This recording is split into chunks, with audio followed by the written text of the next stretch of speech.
Bueno, lehenengo entrenamendu saioak inazteko, aurrena, garrantzitsua da, norbea bere intentsitate maila kalkulatzea. Entrenamendu guztietan azaltziaz gain, garrantzitsua dalako norbea bere burua kontrolatzen jakitea.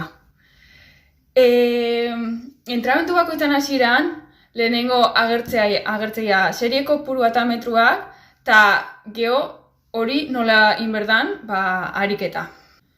Azteko, lehenengo azteko igeriketa saioak, 1500 metro da, 1600 metro izango ditue.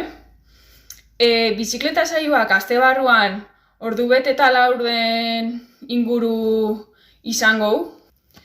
Ta osteguneko korrika saioan serie batzuk ingo ditugu. Ta, aztia potente bukatzeko, bi saio ingo ditugu. Lehenengo ingo dugu bizikleta saio bat ordu bete eta erdi ingurukoa aldapan. Ta, geho, 2 orduko deskantzua utzita minimo, korrika ingo dugu. Korrikan progresio batzuk ingo ditugu. Ta hori bai, aztian zehar, ariketa osagarriak itea gomendatzet bere garrantzia dakaelako. Igeriketa entrenamenduak ulertzeko adibidea jarriko dizuet. Adibidez jartzeu, 4 bider 75 eta gero 10 eta bitik.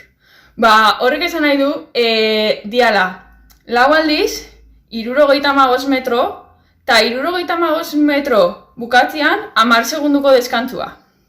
Ta guain, 75 metroiek nola egin, ondoren agertzea. Jartzeu, 50 bat, hori da, lasai, zure pultsazioak lasai, eta gero, 25, hankak. Horrek esan nahi du, hankakin bakarrikan. Besuak aurrean jarrita, atzian jarrita, baina hankai eragiten bakarrik. Ta azte honetan azpimarratzea dago, igeriketa saioan jartzeula AB, eta horrek esan nahi du burua bi aldeta atea berdala. Igeritzua zen bitartean, ez denbora guztian alde batea bakarrikan, baizik eta bi aldeta. Ta TT jartzen hortan esan nahi du tokar tabla. Ta horrek esan nahi du, ematei osunean, ikutu berdezula atzian dagoen taula. Pulakin balio, pula jartzean katartian, eta aizko hortikan pasatzezun bakoitzean, pula ikutu berda.